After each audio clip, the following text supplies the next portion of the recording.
വിശുദ്ധ ലൂക്കായുടെ സുവിശേഷം അദ്ധ്യായം 15. കാണാതായ ആടിൻ്റെ ഉപമ. ചുങ്കക്കാരും പാപികളുമെല്ലാം അവൻ്റെ വാക്കുകൾ കേൾക്കാൻ അടുത്തു വന്നുകൊണ്ടിരുന്നു. ഫരിസേയരും നിയമജ്ഞരും പിറുപിറുത്തു, ഇവൻ പാപികളെ സ്വീകരിക്കുകയും അവരോടുകൂടെ ഭക്ഷണം കഴിക്കുകയും ചെയ്യുന്നു.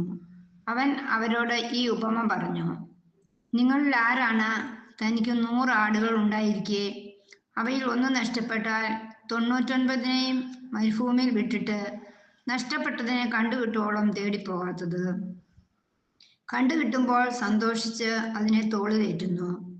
വീട്ടിലെത്തുമ്പോൾ അവൻ കൂട്ടുകാരെയും അയൽവാസികളെയും വിളിച്ചുകൂട്ടി പറയും: നിങ്ങൾ എന്നോടുകൂടി സന്തോഷിക്കുവിൻ, എൻ്റെ നഷ്ടപ്പെട്ട ആടിനെ കണ്ടുകിട്ടിയിരിക്കുന്നു. അതുപോലെ തന്നെ അനുതാപം ആവശ്യമില്ലാത്ത 99 നീതിമാന്മാരെ കുറിച്ച് എന്നതിനേക്കാൾ അനുതപിക്കുന്ന ഒരു പാപിയെക്കുറിച്ച് സ്വർഗത്തിൽ കൂടുതൽ സന്തോഷമുണ്ടാകും എന്ന് ഞാൻ നിങ്ങളോട് പറയുന്നു. കാണാതായ നാണയത്തിൻ്റെ ഉപമ.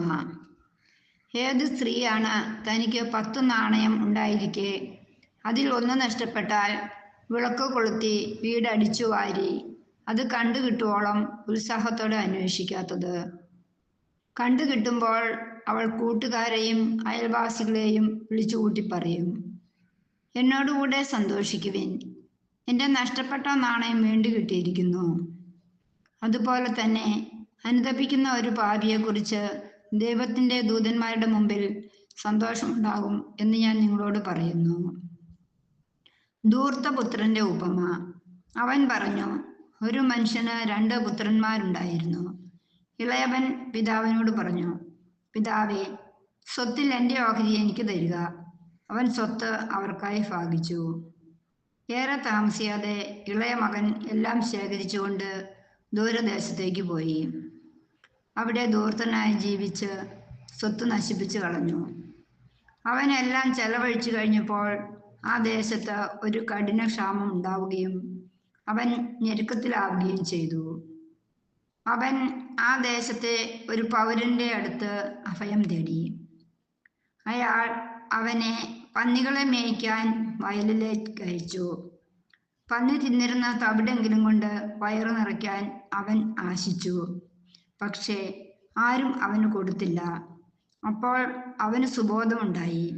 അവൻ പറഞ്ഞു: എൻ്റെ പിതാവിൻ്റെ എത്രയോ ദാസന്മാർ സുഭിക്ഷമായി ഭക്ഷണം കഴിക്കുന്നു, ഞാനോ ഇവിടെ വിശന്നു മരിക്കുന്നു. ഞാൻ എഴുന്നേറ്റ് എൻ്റെ പിതാവിൻ്റെ അടുത്തേക്ക് പോകും. ഞാൻ അവനോട് പറയും: പിതാവേ, സ്വർഗത്തിനെതിരായും നിന്റെ മുമ്പിലും ഞാൻ പാപം ചെയ്തു. നിന്റെ പുത്രൻ എന്ന് വിളിക്കപ്പെടാൻ ഞാൻ ഇനി യോഗ്യനല്ല. നിന്റെ ദാസരിൽ ഒരുവനായി എന്നെ സ്വീകരിക്കണമേ. അവൻ എഴുന്നേറ്റ് പിതാവിൻ്റെ അടുത്തേക്ക് ചെന്നു. ദൂരെ വച്ച് തന്നെ പിതാവ് അവനെ കണ്ടു. അവൻ മനസ്സലിഞ്ഞ് ഓടിച്ചെന്ന് അവനെ കെട്ടിപ്പിടിച്ചു ചുംബിച്ചു. മകൻ പറഞ്ഞു: പിതാവേ, സ്വർഗത്തിനെതിരായും നിന്റെ മുമ്പിലും ഞാൻ പാപം ചെയ്തു. നിന്റെ പുത്രൻ എന്ന് വിളിക്കപ്പെടാൻ ഞാൻ ഇനി യോഗ്യനല്ല.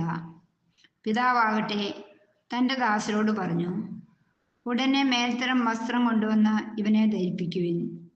ഇവൻ്റെ കയ്യിൽ മോതിരവും കാലിൽ ചെരുപ്പും അണിയിക്കുവിൻ. കൊഴുത്ത കാളക്കുട്ടിയെ കൊണ്ടുവന്ന് കൊല്ലുവിൻ. നമുക്ക് ഭക്ഷിച്ച് ആഹ്ലാദിക്കാം. എൻ്റെ ഈ മകൻ മൃതനായിരുന്നു, അവൻ ഇതാ വീണ്ടും ജീവിക്കുന്നു.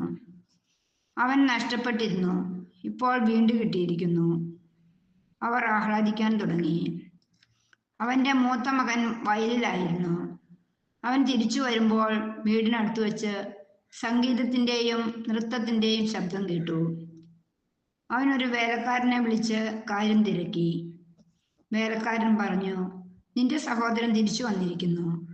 അവനെ സസുഖം തിരിച്ചു കിട്ടിയതുകൊണ്ട് നിന്റെ പിതാവ് കൊഴുത്ത കാളക്കുട്ടിയെ കൊന്നിരിക്കുന്നു. അവൻ കോപിച്ച് അകത്ത് കയറാൻ വിസമ്മതിച്ചു.